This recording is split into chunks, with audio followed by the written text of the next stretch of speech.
Uno, dos, 1, 2, 3, 4. New intro. It's T.Auty's Pick'ems.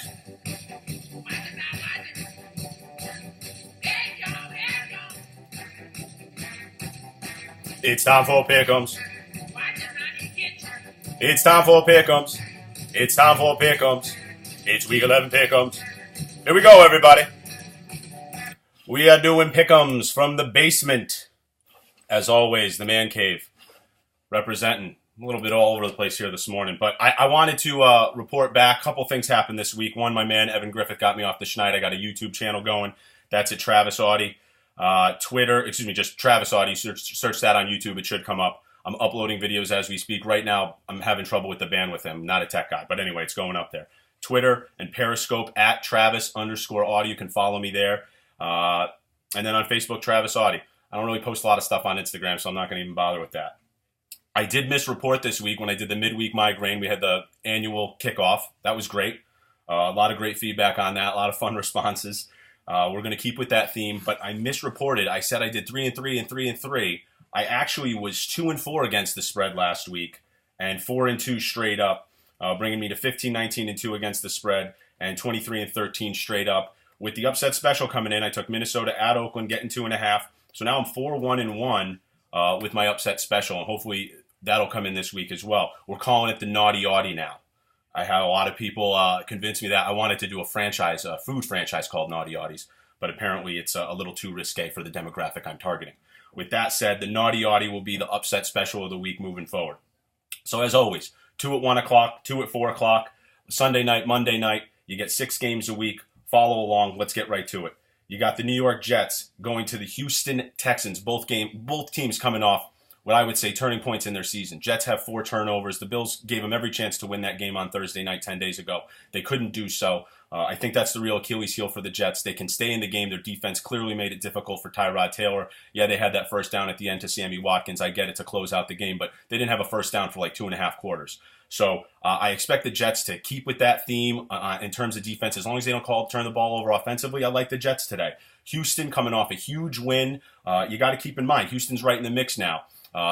They're tied with Indy, but they don't have the tiebreaker as Indy beat them at their place before. But, Houston right on the cusp. They're coming at home. Hoyer's out today. TJ Yates, don't sleep on TJ Yates. He is familiar with the system. He's been there before. He threw the game-winning touchdown pass this past Monday night. But it's a short week for Houston. I like the game to be close. I mean, that's how the Jets are. They always keep it close, keep teams in it, or vice versa. Get stomped by teams they probably should be equal with or maybe better than. I like the Jets today, though. Give me the Jets giving 3 to Houston. Then I go to the other 1 o'clock game. Has implications with the first one. I got Indy getting 4 going to Atlanta. And both teams coming off a bye. No Andrew Luck today. Atlanta has, from the first 5 games when they were 5-0, their scoring's been cut in half from 30 to 16.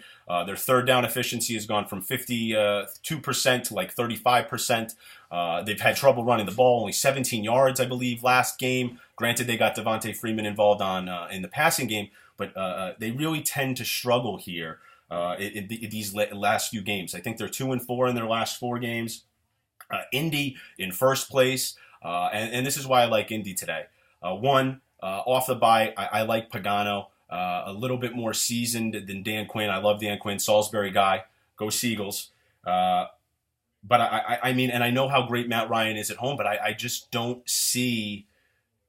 I don't know if they can get off the schneid. I know Indy's got a bit of a sieve on offensive line, but I think that win against Denver, it's a shot in the arm. Shows that you can hang. I think they go down there. They make it difficult for Matt Ryan. This is the T.Auty pick of the week. Give me Indy getting 4 at Atlanta, 1 o'clock.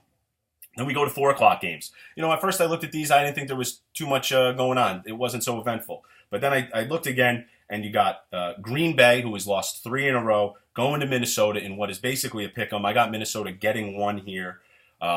So, you flip a coin. This is what I can tell you. Green Bay is... I just can't even believe it. They're looking to not lose their 4th in a row. If they did, it'll be the first time since 2008 when Aaron Rodgers first started for the Packers. Last week, a huge loss. Detroit At home, they lose to Detroit, first time since '91. I mean, Barry Sanders was playing back then. Aaron Rodgers was probably like 8 years old. Then you have, their first 4-game losing streak on the line. I talked about that. And I don't know if they can run the ball. Eddie Lacy, they're saying he's coming back from a groin. He's been a shell of his former self from last year. Like I said, these Alabama running backs, man, I don't know what's going on with them. I just don't know. Some of the consistencies. Eddie Lacy dropped off. But then you have Trent Richardson dropping off. But Eddie Lacy says he's getting back, but James Starks is the starter. Aaron Rodgers threw 61 passes last week, and this is why I like Minnesota. This is why I'm taking Minnesota. Green Bay has lack of balance right now. They can't find the running game. I like to think that they could feed Starks and or Lacy or a combo of both, but it just doesn't seem to be something they go with. They tend to put it on the arm of Aaron Rodgers. I know he had some shoulder issues earlier this week. He looked fine in practice. No problem with that. He's going to be great to go. But I like Minnesota because they run the ball well. They're pretty staunch on defense. They're not going to make it easy for Aaron Rodgers. And with Jordy Nelson out, we know that offense isn't going the way it was going. And now guys are keyed on to these injured players. Devontae Adams coming off injury. Same with Randall Cobb. Seemed to be coming off an injury. James Jones, no catches, no touches last week after getting 8 touchdowns in the first 5 games. So I like Green Bay to keep it close. I think this is always a close game. These battles, Minnesota, Green Bay. The temperature is going to be in the low 30s. First time both of these teams are really dealing with the cold outdoors. Minnesota. Give me Minnesota. Give me the run game. Give me Adrian Peterson. I like him to control the clock better and get Green Bay off the field on third downs. I'm taking Minnesota getting 1. Then you have the other 4 o'clock game. People kind of think it's a sleeper. I think has a lot of implications here. You got San Francisco going to Seattle. Seattle given 14 is the last line I saw. I've seen this fluctuate from 12.5. Now it's at 14. You got Blaine Gabbert in there. Colin Kaepernick just put on injured reserve. Couple things. I mean, you got we all know what's his name's not going to be. RG3 is probably not going to be in Washington. It looks like Kaepernick is. I guarantee he's not going to be playing in San Francisco. I mean, he was Harbaugh's guy. Harbaugh's gone. They want to get rid of him. His option kicks in like April. They cut him before that. They're not on the hook for it. So, the money kicks in. So I think this is it for Colin Kaepernick. With that said, Blaine Gabbert, this is second tour of duty. We remember him from Tennessee. He's got a terrible starter record, like 6-26 or something like that. What else he doesn't have, he's never won back-to-back games. So beating Atlanta last week isn't going to help him any bit here. But Seattle with -14, this is what I'm thinking. I'm thinking 24-10. I'm thinking 1 defensive turnover, and I'm thinking Seattle runs the ball pretty well. No Carlos Hyde today. It's going to be Sean Drawn. And then, I just don't see San Francisco really being able to manipulate a lot of points over there unless they can do it on the defensive end of the ball, which remains to be seen. So give me Seattle 24-10. I like Seattle given 14 at least. 24-10 minimum. I'm thinking 27-10, whatever. But 24-10 rings in my head. I think that'll at least come in. So we'll go with that. Then we have Sunday night. 2 great teams. You got Cincinnati coming off a huge loss at home where, boy, did they look human. They looked very, very human. And I believe they were coming off a bye. So, yes, they looked almost obsolete against Houston last week, struggling getting third downs. Andy Dalton looking very uncomfortable back there. If you're expecting a rebound game with Cincinnati getting 6, I don't think today is the day to take it. I really think Arizona is going to make life a lot more difficult in that secondary for Andy Dalton. Tyrann Mathieu all over the field. Peterson's all over the field. These guys are jumping routes. They're coming over the top. If you've had a chance to watch them, Arizona, I did last week. I know they got a little loose, but that's what happens when you get a big lead in the NFL. The scheme slightly changes. You go from playing a cover 2 to prevent.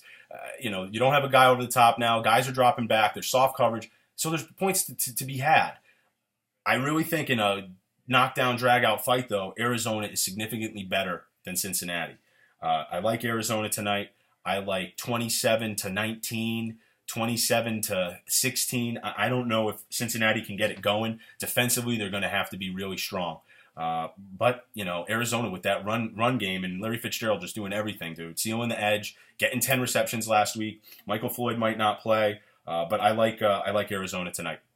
Then we have Monday night. It seems like every week we're picking a Patriots game because they're all in all the primetime games. They're all on all the good games. They seem to be in the hunt every year. And this year is no exception. They have Buffalo coming to town. Rex Ryan, Buffalo getting 7. Rex, I love you. I miss you. You killed me last week when Buffalo got the win. I'm happy for you, but not necessarily for your team and these kind of things. But I just don't see it happening this week, Rex. You coming into New England, everybody's harping, they've lost Deion Lewis, they've lost Julian Edelman. Yes, and I mean realists and Pats fans that I can have an educated conversation with, we absolutely acknowledge those are big losses. But you'd be a fool to say that we haven't seen this before. That tonight with Monday night with Kevin Williams out for Buffalo, that LeGarrette Blount might run the ball right down their throats. That Gronk might get involved, as we've seen in the past. Or now Scott Chandler, they're running 2 tight end sets more frequently. You don't know. There's always a backup plan for the Patriots. I like them this week. I like Tom Brady to get it going. I like for guys everybody's talking about Amendola. I get it. He's going to get a ton of looks.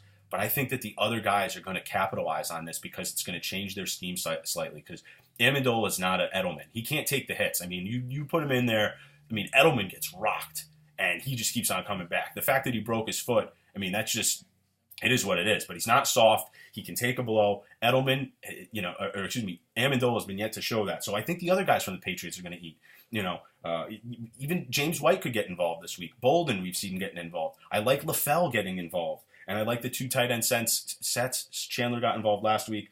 Gimme Buffalo. Gimme New England. I know Buffalo kept it close the first time. New England got out to that big lead, and they just kept pounding away. It's neither here nor there. I'm not saying that Buffalo won't score some points, but I think the Pats are just going to score more. It seems to be the theme this year. So give me New England. So to recap, we got the Jets giving 3. We got Indy getting 4 is the upset special. Give me Minnesota getting 1, Seattle -14, Arizona -6, and New England -7. Looks like I got some heavy favorites in there, but I just don't see these other teams. I mean, San Francisco, you can't convince me they're going to score 20 points offensively, or 10 points offensively, 20 points total. Cincinnati, I mean, you're not going to rebound against this Arizona defense. And Buffalo, we all know the story as it goes. The chances they come into New England on a Monday night with Tommy Brady is just slim and none. So that's what I'm rolling with. I'm coming to you twice this week, special this week. We're going to do the midweek migraine. Of course, it's always going to be happening. But then I'm going to come to you early Thursday morning with a little, I'm going to do the Thursday Thanksgiving picks. Everybody's going to be around, home for the holidays. You can follow along. Everybody picks these games. I mean, hell, I go to a dinner party, I go to my aunt's house. My cousins are coming there. They're in like a pool with their grandparents. Everybody's got a number here. The Dallas game's in there. The Detroit game's in there. Late night games. So it's going to be great.